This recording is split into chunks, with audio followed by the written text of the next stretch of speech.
Good morning to all my friends and family, and welcome to this episode of Jim's 5am Club. As you can see, I'm not in Sydney at the moment.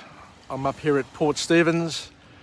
I've come up for the weekend just to do some work on our unit. And it was raining. It was pouring all night, and it looks like we're going to have some showers and some storms today as well.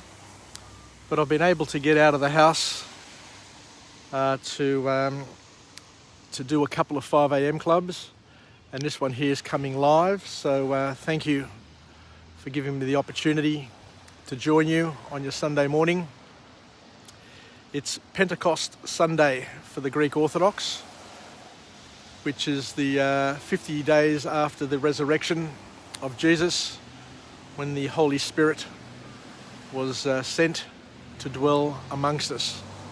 So a very, very powerful, very, very important day from a Christian and a spiritual perspective. I'm a little bit sad that I'm not in Sydney today to be able to go to church. I might duck off to Brisbane, to Newcastle. I'm not dressed for the occasion, but sometimes just being amongst the community on a big feast day like today is very, very important and very good for our spiritual lives, as well as our mental health as well. So what I want to do today is I want to go through a book summary.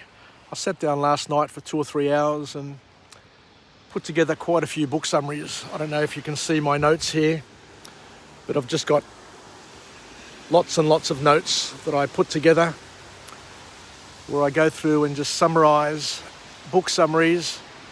And then what my goal is to do is to identify, highlight and showcase beautiful places here in Australia, places that I know of, places that resonate with me, places that are my bolt holes, places that I go to relax and to find myself. And I use these places to, as I said before, showcase and highlight the beauty of this country that we live in, and then to overlay it with a message of empowerment, a message of OPE, other people's experience, where we can look and learn from other people's life hacks to see if we can incorporate it into our own lives. So there you go. That's what I'm all about, and that's the sort of stuff that keeps me up late at night. And it's just starting to rain now, so I'll just go under shelter. It's going to be one of those days where it's going to be on off. So thankfully I'm not out into the elements, otherwise I'd get drenched. So what I want to do, as I said, is I want to go through a book summary, and it's a real good book summary. This one here is a book summary entitled A Year with Peter Drucker, and it's put together and written by a fellow by the name of Joseph Maciariello. And for those who are not aware, Peter Drucker, for most of us, is considered to be the father of modern management. And I remember coming across Peter Drucker in my early days when I was a young executive working for IBM. Back in the days when IBM was considered to be one of the best companies in the world. And having worked there, I've got to tell you, very, very few other places come close to IBM in terms of the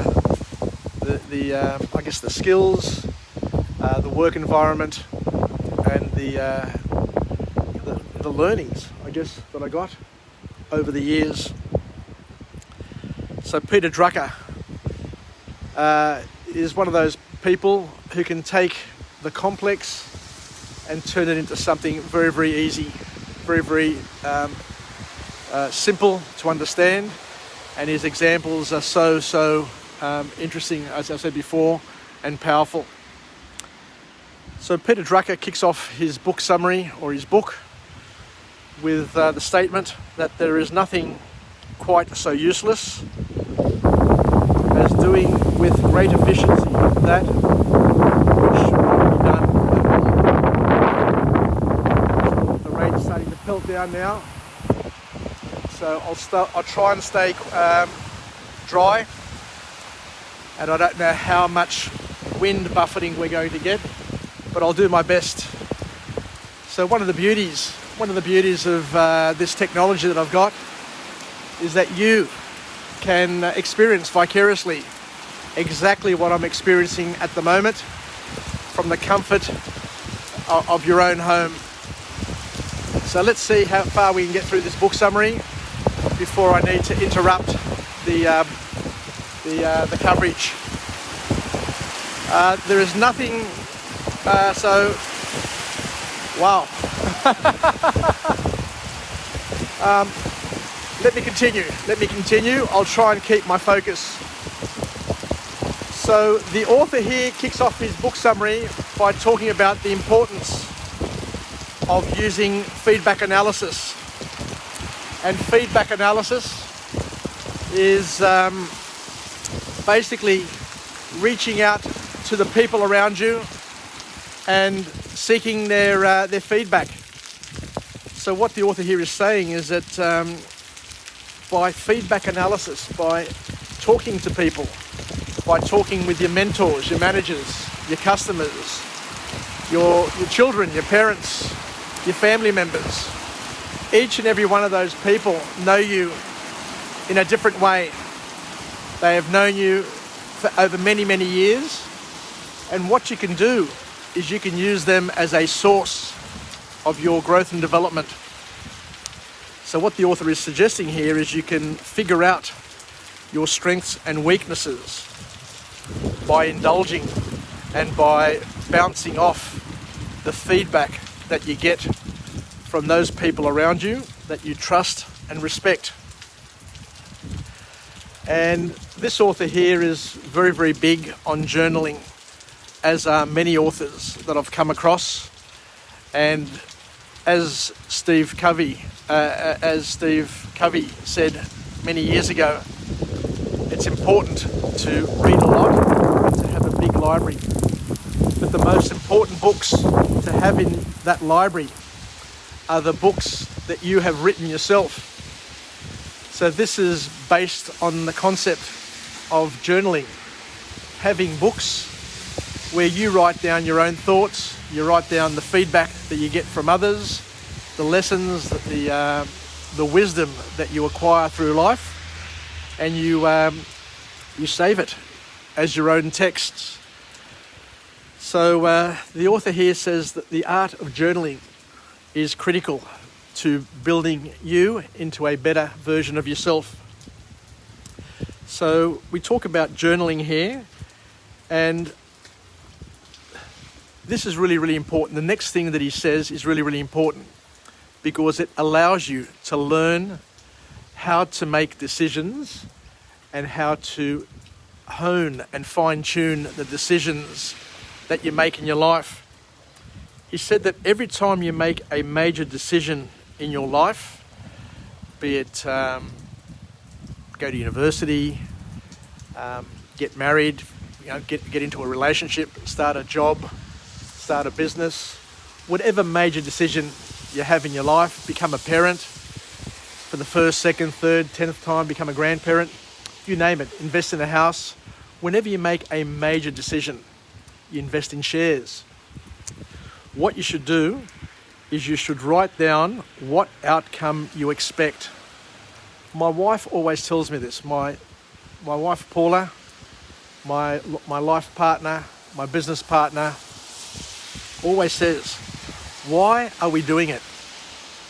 What are we trying to get out of what we're doing? And this is what Peter Drucker says as well, that you need to write down in your journal what you expect to get from the decision that you've made, from the project that you've embarked on, and have and push it out to 6, 12, 18 months from now. So what am I expecting to get back from what I've just done? Because what happens is that once you write down, once you articulate, once you crystallize your thoughts, you get to a point where you can look back at your journal and say, well, I did this for this reason, expecting these outcomes.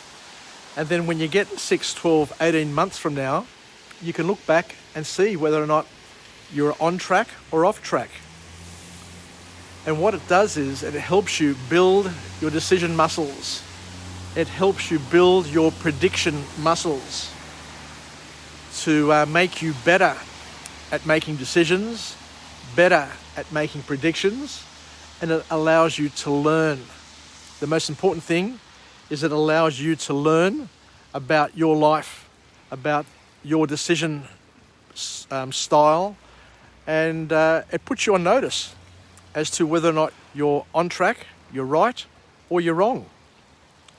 And you can use it next time to better the decisions that you make on your own or with partners and other people around you. So this is all about identifying key patterns in our lives because our lives are a set of patterns. You know, we make friends, we fall in love, we invest in property, we invest in shares, we do lots of things. But along the way, there are certain patterns which start to develop.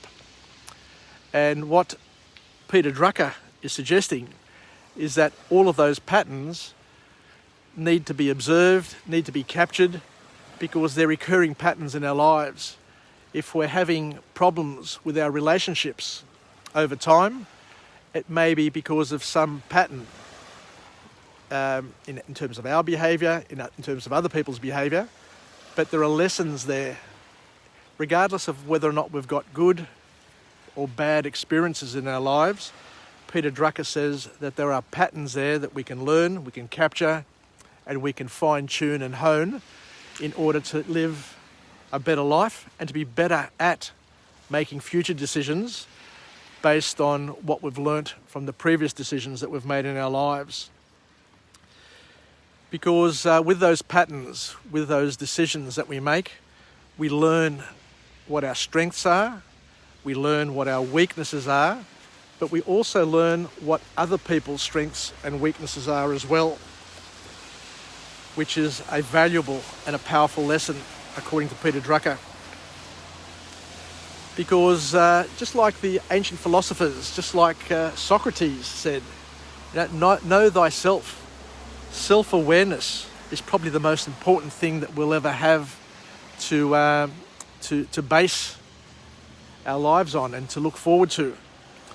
And it's never too late, according to Peter Drucker. It's never too late to get started. So the call to action from Peter Drucker is get started now. Get yourself a journal. It's better now than never. And start to articulate. Start to write down what your expectations are from different aspects of your life. You know, what are your expectations from your children? You know, from your parents, from your uncles, your aunts, your friends, your job, your fitness regime, you know, your gym membership. What are all those expectations? And then that way, because you've been able to crystallize what your expectations are, then other forces come into action and you're able to start manifesting what those expectations are automatically and subconsciously. So Steve Covey says this all the time in his book, The 7 Habits of Highly Effective People.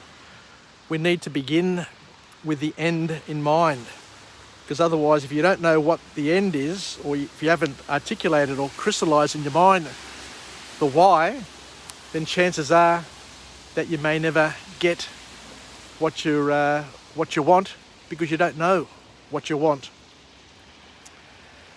So the second formal point to come out of this book, and the rain has stopped for a moment.